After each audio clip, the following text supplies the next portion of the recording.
En tant qu'humains, nous avons des droits et des devoirs, bien sûr, mais les animaux aussi ont des droits et ont besoin d'être bien traités et d'être vraiment choyés pour vivre dans de meilleures conditions parce que c'est des vies et on le sait bien que la vie humaine même dépend des animaux.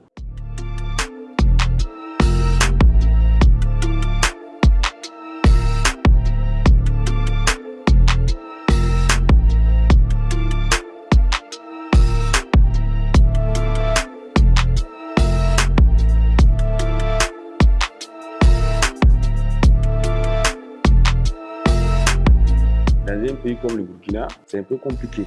C'est un pays où le bien-être humain même est une illusion. Quand vous parlez du bien-être animal, pour ceux qui ne sont pas suffisamment avertis, ils peuvent même se marrer.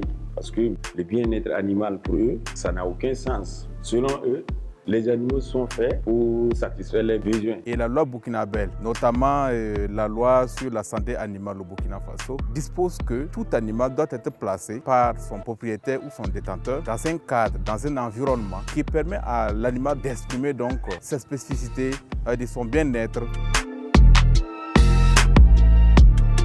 Le bien-être animal, selon l'islam, d'abord, c'est considérer que l'animal est une vie, c'est une âme. Il faut qu'il y ait une raison qui nous pousse à abattre un animal. Le catéchisme de l'Église catholique, donc le nouveau catéchisme sorti en 92, justement, à ces articles 2415 à 2418, consacre justement ces 4 articles-là sur les animaux. Et dit clairement que l'homme a l'obligation de prendre soin des animaux. Il n'a pas le droit de les faire souffrir. Dieu protège l'espèce animale dans certaines références que nous trouvons dans Exode, le 2e livre de la Bible, Exode chapitre 23, verset 12, où Dieu, dans les lois organiques, dit à l'homme de ne pas museler le bœuf qui foule le grain. Ce que ça veut dire en termes simples, lorsque le bœuf travaille pour toi, il ne faut pas l'empêcher de manger. Le bœuf doit avoir un salaire s'il travaille. L'âne que tu utilises doit avoir un traitement spécial. Et c'est une logique. Si je sais que mon âne que j'utilise comme une bête de somme m'apporte une plus-value dans mon économie, il faut que je prenne soin de cet animal.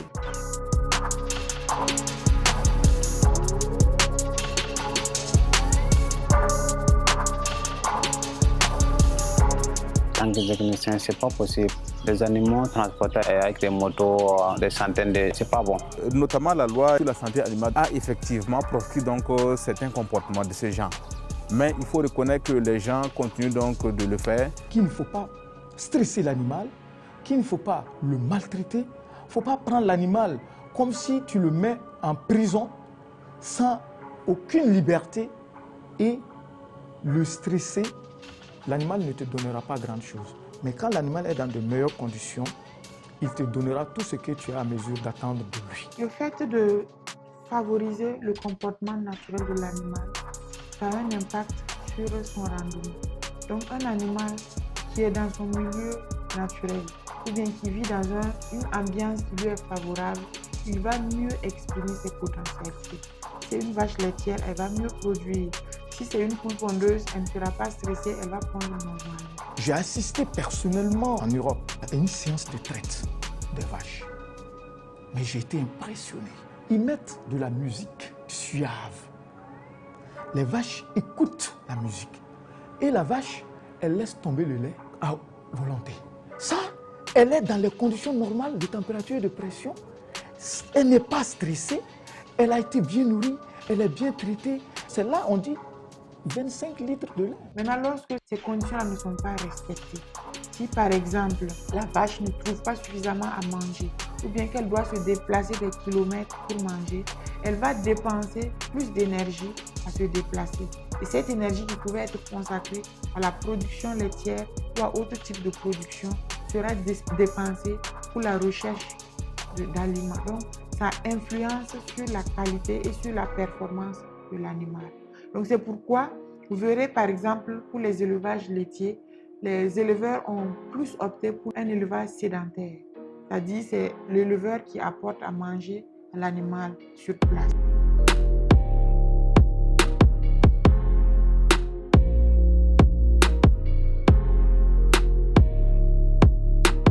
Quand un animal a été bastonné, on ne doit pas faire l'abattage.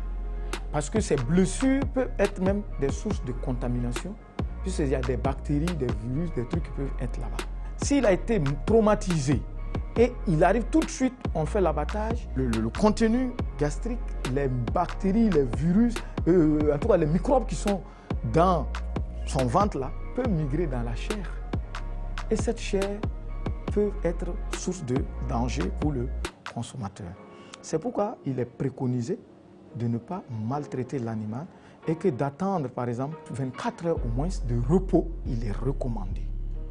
Qu'après abattage, qu'on respecte toutes les étapes bien sûr de bien-être animal, on suive toutes les normes d'abattage correctement, qu'on fasse la maturation de la viande au moins 24 heures et qu'on fasse sortir. En ce moment, c'est une viande qui répond aux normes. Quand on prépare cette viande, je vous dis, c'est tendre, c'est une viande moelleuse. Elle est tendre, elle a de la flaveur, du parfum. Parce que les acides aminés, il y a des acides aminés alphatiques, des acides aminés qui dégagent du parfum. Et que quand tu manges cette viande, tu as une sensation de satisfaction. Tu as l'impression de sentir quelque chose. Je pense que ça vous arrive d'avoir des morceaux comme ça, avec des viandes persillées. Et quand tu manges ça, tu as l'impression que tu es en train de manger de la viande. Et c'est ça qui est recherché. On a respecté toutes les étapes de la maturation de la viande. Et c'est ça la viande de qualité.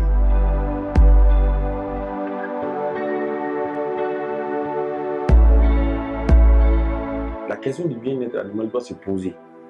Parce que le bien-être animal et le bien-être de l'homme sont étroitement liés. Contrairement à ce que pensent la plupart des hommes de la rue, notre sort est étroitement lié. Si les animaux vont très mal, naturellement, on ne peut pas se sentir bien. Traditionnellement, on dit qu'il y a des animaux qui ont cette faculté de sentir le malheur imminent au sein d'une famille.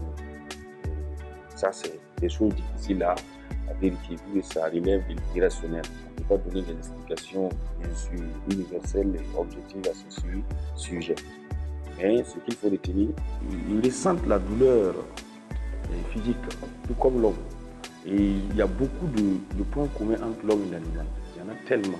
Contrairement à ce qu'on voit souvent dans les analyses, si on observe bien, on a beaucoup de points communs. On a plus de points communs que de points de divergence.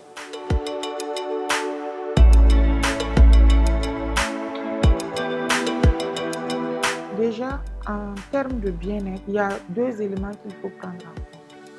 Le premier élément, c'est qu'il faut que l'animal vive dans un environnement propre et adéquat. Il faut disponibiliser de l'eau et de la nourriture en quantité et en qualité, au moins 2 fois par jour, pour que l'animal n'ait pas faim. Après avoir assuré ces deux éléments, il y a un troisième élément qui est important, c'est-à-dire la santé. Donc, en tant que vétérinaire, j'insiste vraiment sur ça. Et bien sûr, lorsque l'animal est malade, faire tout pour l'envoyer chez un spécialiste pour que la question de santé soit prise en charge. Souvent, les gens se cachent derrière la pauvreté. Non. Ce n'est pas parce que je suis pauvre que je dois maltraiter mon animal. Non. Si je n'ai pas les moyens pour s'occuper, souvent même on n'a pas besoin de beaucoup de moyens pour s'occuper de l'animal. Je le dis et je le répète, on ne fait pas de l'élevage avec de l'argent. On fait de l'élevage pour avoir de l'argent. Donc, ça veut dire que tout le monde peut faire de l'élevage et respecter les conditions les meilleures pour ces animaux-là.